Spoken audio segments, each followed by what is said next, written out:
तर नमस्कार मित्रांनो, मागील व्हिडिओमध्ये आपण सपोर्ट आणि रेजिस्टन्सबद्दल जी चर्चा केली होती आणि त्याचंच कंटिन्युएशन जे आहे ते आज करूयात. काल काही कारणास्तव त्याच्यामध्ये आपल्याला मूव्हिंग ॲव्हरेजचा जो उपयोग जो आहे तो करता आला नव्हता आणि त्या व्हिडिओचा उद्देश हाच होता की आपल्याला सपोर्ट किंवा रेजिस्टन्स कशा पद्धतीने चार्ट्समध्ये काढले गेले पाहिजे आणि कशा पद्धतीने त्याला अंडरस्टँड केलं गेलं पाहिजे त्याच्याबद्दल आपल्याला आयडिया घ्यायची होती.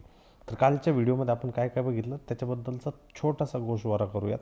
जर सपोर्ट आणि रेजिस्टन्स जर काढायचं असेल तर त्याच्यामध्ये वेगवेगळ्या पद्धतीने आपण सपोर्ट आणि रेजिस्टन्स काढू शकतो.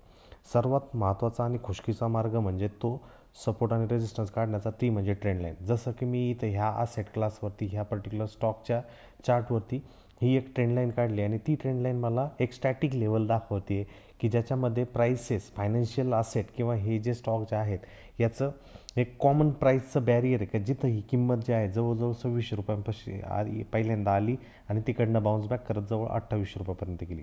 सेकंड टाईम एक्झॅक्टली त्या स्टॅटिक लेवलला त्याने टच केलं नाही, किंबहुना त्याच्या अगोदरच म्हणजे 2776ला टच करून किंमत जी ती वरती आपल्याला जाताना दिसले. तिसऱ्यांदा आपण जर बघितलं तर त्या ट्रेंड लाईनला त्या असेट क्लासच्या किमतीने बरोबर टच केल्यानंतर तिथूनच जो आहे आपल्याला बाउन्स होताना दिसला आणि तो जो बाउन्स तिथं तयार जो झाला तो जवळजवळ 2846पासून 1970पर्यंत जाताना दिसला आणि किंबहुना त्यानंतरही आपल्याला ती होताना दिसले.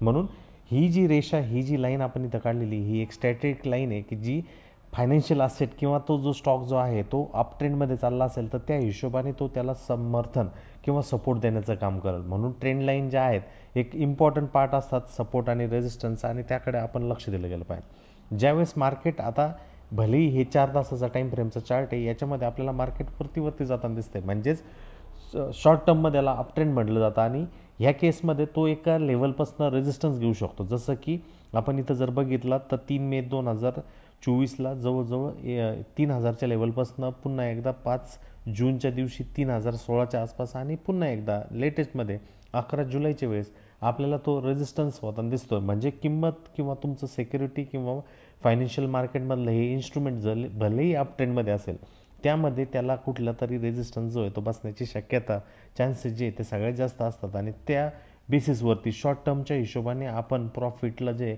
कन्सिडर केलं गेलं पाहिजे. आत्ता ही जी मी रेषा इथं काढली आहे ही शॉर्ट टर्ममधली त्याची रेजिस्टन्स किंवा आपण ज्याला सेलिंग म्हणतो ती सेलिंगची रेषा आहे आणि तिथं किंमत धडकल्यानंतर पहिल्यांदा मी जसं सुरुवातीला सांगितलं 3 मेच्या रोजी सकाळी 9:15 तो आपल्याला रेजिस्टन्सला टच होताना दिसला. त्यानंतर बुधवार 5 जूनच्या दिवशी तो टच होताना दिसला आणि आता मागील आठवड्यामध्येच 12 जुलैच्या दिवशी तो हे होताना दिसला. म्हणून ह्या ज्या रेषा आहेत ह्या ज्या गोष्टी ज्या आपल्याला दिसत आहेत म्हणजे खालच्या बाजूची जी रेषा आहे ती जिला सपोर्ट ट्रेंड लाईन असं म्हटलं जातं आणि वरच्या बाजूची जी रेषा आहे तिला रेजिस्टन्स ट्रेंड लाईन म्हटलं जातं. ह्या एक स्टॅटिक रेषा आहेत म्हणजे ह्या डायनॅमिक नाही आहे, ते एका ठिकाणी आपण काढल्यानंतर त्याच ठिकाणी राहणार आहेत आणि ते भलेही रेजिस्टन्स असेल भलेही ती सपोर्ट असेल ह्या गोष्टीकडं आपण लक्ष दिलं गेलं पाहिजे. आणि ह्या रेषांकडे बघून एका ट्रेडर्सला किंवा इन्व्हेस्टरला ही गोष्ट लक्षात येते की किंमत जी आहे ती त्याच्या सपोर्ट झोनच्या आसपास आता ट्रेड होऊ राहिली, किंमत जी आहे त्याच्या रेजिस्टन्स झोनपाशी जी आहे ती ट्रेड होऊ राहिली म्हणून तिथे प्रॉफिट बुकिंग किंवा तिथे बाईंग करणं किती महत्त्वाचं आहे ह्या लेवल्सकडं बघूनच आपल्याला त्याच्याबद्दलची आयडिया येते. म्हणून ह्या रेषा मी पुन्हा एकदा रिएट्रेट करतो स्टॅटिक लाईन आहेत की ज्या फिक्समध्ये असणाऱ्या आणि तुमच्या विथ रिस्पेक्ट टू ट्रेंडच्या हिशोबाने तुम्हाला त्या कन्सिडर करावं लागतील. त्या गोष्टी ज्या आहेत त्या लक्षात येतील आणि त्यानंतर जो आहे तो जो बदल आहे तो पॅटर्नमध्ये होताना दिसेल. म्हणून याच्याकडे आपण ॲज अ ट्रेडर म्हणून जर पुढच्या वेळेस किंमत ह्या झोनच्या आसपास येते तर तिथं रिॲक्शन कशा पद्धतीने होते त्याकडे आपण लक्ष ठेवणं गरजेचं आहे. आणि ॲज अ इंट्राडे ट्रेडर आपण ह्या सर्व गोष्टींचा उपयोग जो आहे तो व्यवस्थितरित्या केला गेला पाहिजे. जे दुसरा जो प्रकार जो आहे तो म्हणजे मूव्हिंग ॲव्हरेजचा. मूव्हिंग ॲव्हरेजसाठी सिम्पल तुम्ही इथं टाईप करू शकता मूव्हिंग आणि मूव्हिंग ज्यावेळेस तुम्ही म्हणताल त्यावेळेस मूव्हिंग SMA जरी म्हटलात तर तिथं येऊन जाईल जे की सिम्पल मूव्हिंग ॲव्हरेजेस. मी याला स्टार करतो आणि चार्टवरती ॲड करतो. जसं की मी SMA इथं टाईप केलं आहे त्या SMAमध्ये भरपूर वेगवेगळ्या प्रकारचे मूव्हिंग ॲव्हरेज जे ते मला ॲड होताना दिसत आहेत. तर सिम्पल मी इथं सेटिंगमध्ये जाऊन जो आहे मला फक्त एकच SMA पाहिजे नाही स्टाईलमध्ये जाऊन मी फक्त त्याच्यात SMA 3 SMA 4 हे सर्व काही जे आहेत ते डाऊन करून टाकतो आणि एका मूव्हिंग ॲव्हरेजच्या हिशोबाने मला त्या गोष्टी अंडरस्टँड करायच्या आहेत. आणि इथे भरपूर क्लब ऑफ मूव्हिंग ॲव्हरेजेस झालेत तर त्यामध्ये फक्त मी हा SMA एकच ठेवला आहे आणि त्याची जी किंमत जी आहे ती 20 दिवसांची आहे जो की शॉर्ट टर्म पिरियडच्या हिशोबाने माझ्यासाठी महत्त्वाचा आहे. मी इथं सेव्ह ॲज डिफॉल्ट करतो आहे, तुमच्या माहितीकरता सांगतो आहे. हा जो SMA जो आहे तो 20 दिवसांचा आहे आणि त्यावरनं मला तो ट्रेंड काय चालला किमतीचा त्याबद्दलची आयडिया येते. आता दुसरं महत्त्वाचं, ज्यावेळेस मला मूव्हिंग ॲव्हरेजच्या हिशोबाने मूव्हिंग ॲव्हरेजच्या बेसिसवरती मला जर कुठला जर ट्रेंड शोधायचा आहे तर कमीत कमी जास्त टाईम फ्रेममध्ये जावा.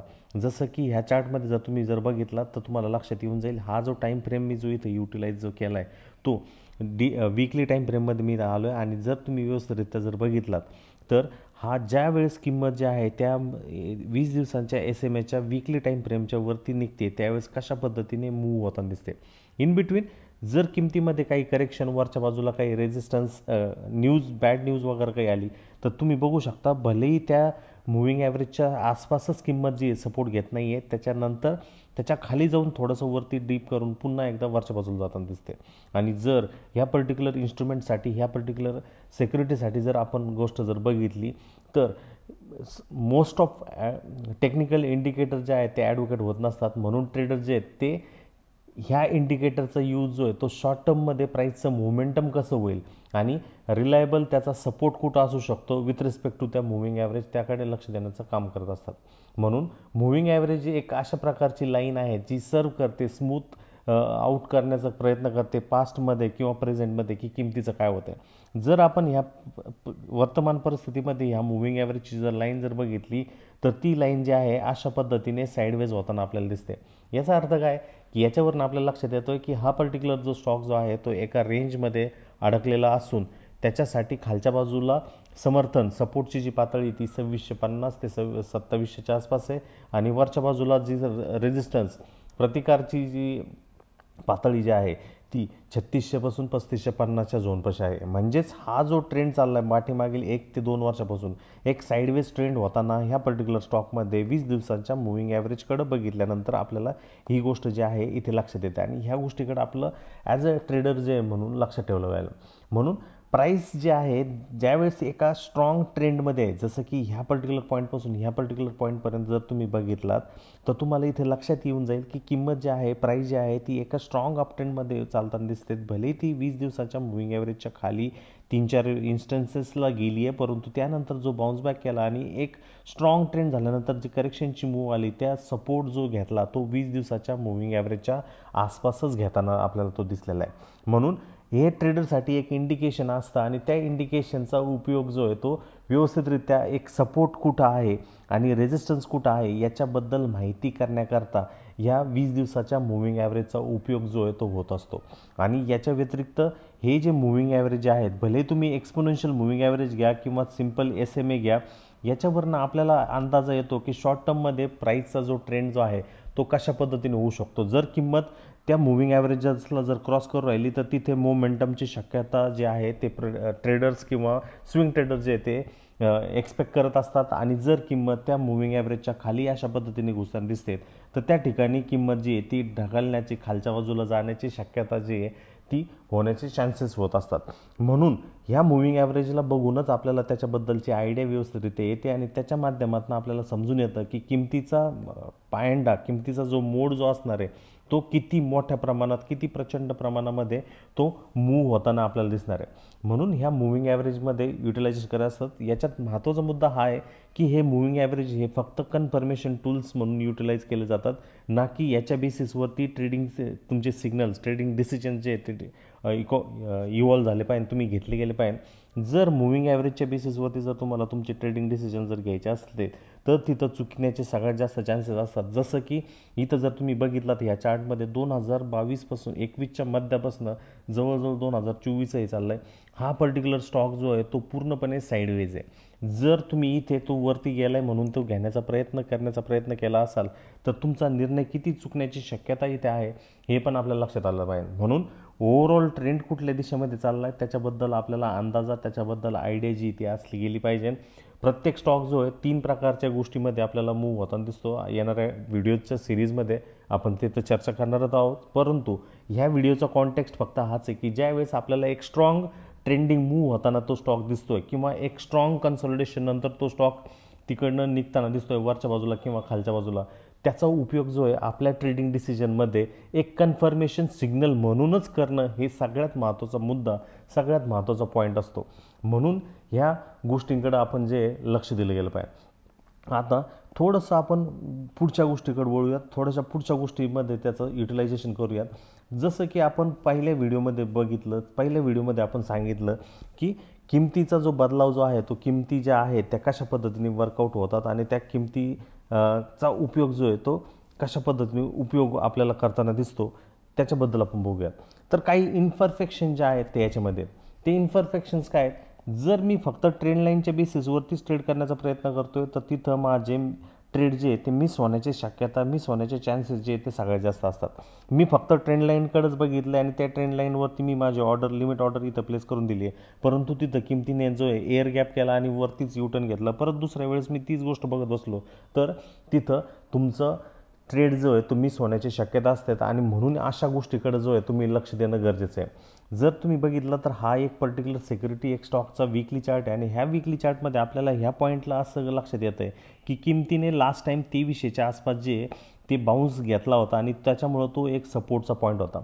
म्हणून आपण त्याच्या आसपासपासून ट्रेंड लाईन काढण्याचा प्रयत्न तिथं केला आणि तो ट्रेंड लाईन आपण ड्रॉ केल्यानंतर आपल्याला समजतं आहे की किंबहुना ती जी मॅच होणारी लाईन आहे त्याच्या नंतर त्याच्या आसपास जे दोन्ही तिन्ही वेळ जी ती सपोर्ट घेताना दिसली नाही. आणि याचा उपयोग जो आहे तो आपल्याला तिथं व्यवस्थितरित्या लक्षात येणं हे सगळ्यात महत्त्वाचा मुद्दा आहे. म्हणून ट्रेंड लाईन फक्त एक ती रायझिंग ट्रेंड लाईन आहे किंवा एक स्लांटिंग ट्रेंड लाईन आहे याच्याकडं आपण त्या आयडिया दिली गेली पाहिजे. जर ती एक आडवी हॉरिझॉन्टल ट्रेंड लाईन आहे आणि त्या हॉरिझॉन्टल ट्रेंड लाईनचा उपयोग जो आहे तो आपल्याला एक ट्रेड शोधण्याकरता करायचा आहे, याचा जर प्रयत्न जर बघायचा, त्याचा जर उपयोग जर बघायचा तर आपण इथं एक जनरली बघूयात. तर सपोर्टची जर रेषा जर आपण इथं जर काढली तर त्या सपोर्टच्या रेषेच्या आसपास फक्त एकदा किंमत आली आणि त्याच्यानंतर पुन्हा आली नाही. इथं जर आपण जर बघितलात तर आपल्याला इथं पण लक्षात येऊन जाईल की फक्त 2च वेळेस किमतीने जो आहे तिथं बाउन्स केला. म्हणून तिसऱ्या वेळेस तुम्ही अटेम्प्ट करण्याचा प्रयत्न करत असाल आणि तिथं जर किंमत येत नसेल तर त्याच्यासाठी सपोर्ट जो आहे तो 2600 फक्त पहिल्यांदा आणि दुसऱ्यांदा होता आणि त्यातली त्यात 2300 जो आहे तो फक्त पहिल्यांदा होता. याच्याकडे आपण लक्ष दिलं गेलं पाहिजे. म्हणून याच्यामध्ये एक गोष्ट लक्षात ठेवायची की जर मूव्हिंग ॲव्हरेजेस जर आपण यूज करू राहिलो तर त्या मूव्हिंग ॲव्हरेजचा उपयोग फक्त जो आहे कन्फर्मेशन सिग्नलसाठी यूज केला गेला पाहिजे. फक्त त्याच्या मूव्हिंग ॲव्हरेजच्याच बेसिसवरती आपण जर पर्टिक्युलर ट्रेडचे सिग्नल्स जनरेट करण्याचा प्रयत्न करतोय तर तिथे चुकण्याची शक्यता जी आहे ती चान्सेस जे आहे ती वेगळी होऊ शकते. दुसरा जो पॉईंट जो आहे, समजा एक स्ट्रॉंग ट्रेंड आहे, त्या स्ट्रॉंग ट्रेंडमध्ये आपल्याला एकच गोष्ट लक्षात येते की बाबा ही किंमत जी आहे ती व्यवस्थितरित्या त्या मूव्हिंग ॲव्हरेजच्या वरतीच जर टिकली तरच आपल्यासाठी तो एक स्ट्रॉंग अप ट्रेंड आपल्याला होताना दिसेल, तो स्ट्रॉंग जो आहे पद्धतीने वरती मूव्ह होताना दिसेल. परंतु काय बरं, ज्या वेळेस किंमत जी त्या मूव्हिंग ॲव्हरेजच्या खाली जाईल मग तिथे मग आपण एक्झिट करायचं का? नक्कीच. त्यामध्ये आपली गफलत होण्याचे आपले चान्सेस जी विनिंग ट्रेड एक्झिट करण्याची शक्यता चान्सेस जे ते सगळ्यात जास्त होऊ शकतात. इथं जर तुम्ही जर बघितलात तर ज्यावेळेस किमतीने फर्स्ट टाईम त्या मूव्हिंग ॲव्हरेजच्या वरती जर ट्रेड करायला सुरुवात केली तर एक स्ट्रॉंग ट्रेंडिंग मूव्ह झाल्यानंतर इथे किंमत जी आहे ती प्रथम 3 ते 4 आठवड्यांसाठी ती किंमत तिथं खाली गेली. म्हणजे याचा अर्थ असा नाही आहे की तो एक्झिट आहे म्हणून फक्त आणि फक्त मी मूव्हिंग ॲव्हरेजच्या बेसिसवरती ट्रेड करण्याचा प्रयत्न करतोय आणि त्यावरतीच माझे एंट्रीज आणि एक्झिट ठेवतो, हे एकदम साफ चुकीचं आहे. त्यामध्ये आपण वेगवेगळ्या गोष्टींचा ॲज अ कन्फर्मेशन टूल म्हणून यूज करू शकतो. त्यामध्ये पहिला जो कारण असेल, पहिला जो मार्ग असेल तो त्यामध्ये तुम्ही ट्रेंड लाईनचा उपयोग जो आहे तो व्यवस्थितरित्या करू शकता. दुसरा जो उपयोग जो होऊ शकतो जो की आपण पार्ट 1च्या व्हिडिओमध्ये बघितलं होतं तो म्हणजे फिबोनाकी रिट्रेसमेंट टूलचा सुद्धा आपण युटिलायझेशन करू शकतो. त्या फिबोनाकी टूलच्या रिट्रेसमेंट टूलवरनं एक गोष्ट आयडिया येऊ शकते.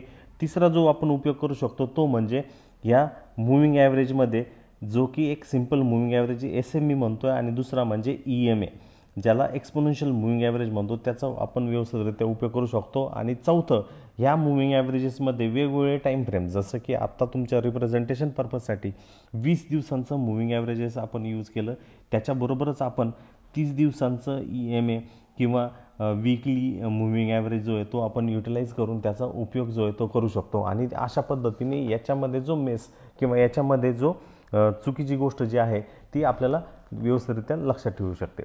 त्याचबरोबर मित्रांनो, ह्या मूव्हिंग ॲव्हरेजबरोबरच जर आपण व्यवस्थितरित्या ट्रेंड लाईनचा जर उपयोग जर केला तर तो ट्रेंड लाईनचा उपयोगसुद्धा आपल्यासाठी वन ऑफ द बेस्ट होऊ शकतो. की जसं की ब्रेकआउटच्या केसमध्ये, जसं ह्या चार्टमध्ये ह्या स्टॉकमध्ये आपण जर बघितलात तर एक जनरली कन्सॉलिडेशन नंतर जो आहे तो स्टॉक आपल्याला मूव्ह होताना दिसला आहे. एक मोठ्या टाईम फ्रेममध्ये तो मूव्ह होताना आपल्याला तो दिसतोय. जसं की इथं जर आपण जर व्यवस्थितरित्या जर उपयोग जर केला तर ह्याच्यामध्ये ही जर ट्रेंड लाईन आपण इकडे जर ड्रॉ जर केली तर तो जो ट्रेंड इंटॅक्ट होता तो जवळजवळ 2020 पासून 2022 होता. फक्त आणि फक्त तुम्ही मुव्हिंग ॲव्हरेजच्या बेसिसवरती तिथं जर ट्रेड करताय तर तुमचा ट्रेड जो आहे तो इथं संपण्याची शक्यता चान्सेस होती.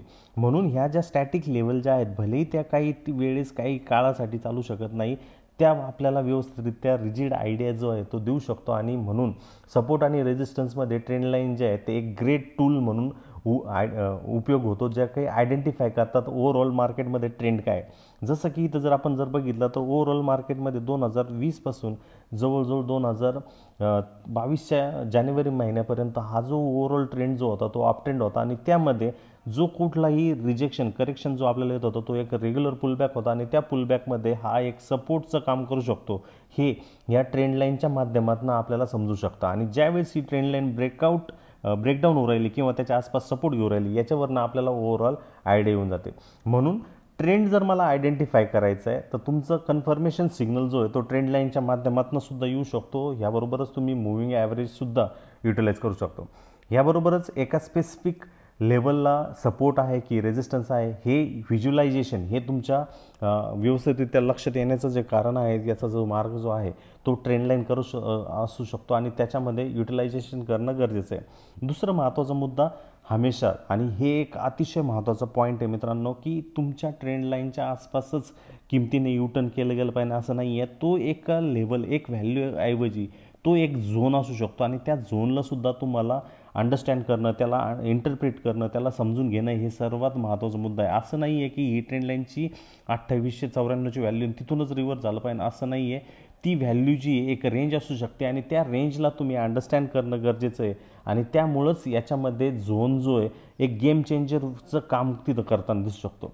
जर तुम्हाला एक ट्रेडेबल प्रॉपर व्हायचं आहे आणि त्या ट्रेडेबलमध्ये गोष्टी लक्षात ठेवायचं तर जनरली एका व्हॅल्यूपेक्षा तुम्ही कायम त्या झोनकडे तुम्ही लक्ष दिलं गेलं पाहिजे. कारण त्या झोनकडूनच तुम्हाला आयडिया येणार आहे की किंमत नेमकं त्याच्यामध्ये मूळ ट्रेंडमध्ये बदलाव करते की कंटिन्युएशन करू राहिले. आणि त्याचा उपयोग तुम्ही व्यवस्थितरित्या एकदा केलात की नंतर तुमच्या मध्ये एक चांगला बदल असू शकतो आणि त्या बदलाच्या माध्यमातून आपल्याला व्यवस्थितरित्या लक्षात ठेवू शकतात. जसं की आपण सुरुवात केलं तो एक सपोर्ट आहे आणि तो एक रेजिस्टन्स आहे. अशा पद्धतीने आपण ह्या सिरीजमधला हा तिसरा व्हिडिओ होता आणि त्याचा बदलाव जो आहे तो आपण आता झोनमध्ये करतो आहे, ज्याला मी आता सिम्पली डिमॅन्ड झोन असं म्हणतो आहे. आणि हा जो वरचा जो झोन आहे हा एक सप्लाय झोन असं त्याला मी नाव देतो आहे. आणि याच्या माध्यमातून मला आयडिया येऊन जाईल माझा जो सपोर्ट आणि रेजिस्टन्सची जी व्याख्या होती, जी की ट्रेंड लाईनच्या बळावरती होती, जी की फिबोनाची टूलच्या बळावरती होती, जी की मुव्हिंग ॲव्हरेजच्या एक्सपोनेन्शियल मुव्हिंग ॲव्हरेजच्या बळावरती होती,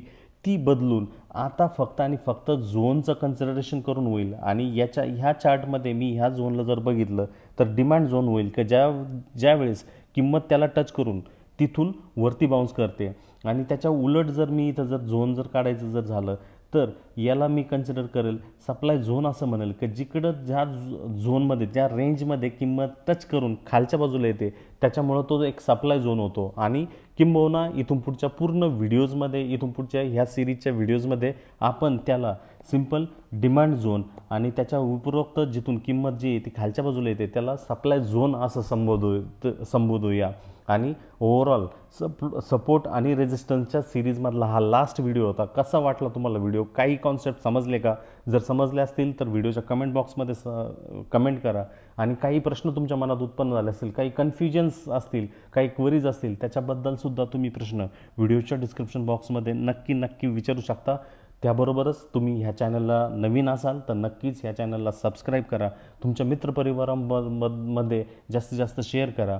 याबरोबरच तुम्हाला काही ऑफरचा लाभ घ्यायचा असेल तर व्हिडिओच्या डिस्क्रिप्शन बॉक्समध्ये तथा चॅट बॉक्समध्ये मी व्हॉट्सअपची शॉर्ट लिंक जी आहे ती अटॅच केलेली आहे. त्या लिंकवरती क्लिक करून तुम्ही व्हॉट्सअपच्या माध्यमातून आमच्याबरोबर कनेक्ट होऊन तुम्ही प्रश्न तुमचे विचारू शकता. आणि ह्याबरोबरच भविष्यामध्ये कुठल्या टॉपिक्सवरती तुम्हाला व्हिडिओ आवडतील याबद्दलसुद्धा नक्कीच कमेंट करा. आमचा प्रामाणिक प्रयत्न हाच आहे की रिटेल ट्रेडर जो आहे तो स्वयंपूर्ण झाला पाहिजे. स्वतःची डिसिजन मेकिंग कॅपेबिलिटी जी आहे त्याच्यामध्ये स्वतःची निर्णय क्षमता जी आहे ती तयार झाली पाहिजे. याच दृष्टीने आमचा व्हिडिओचा प्रयत्न असतो.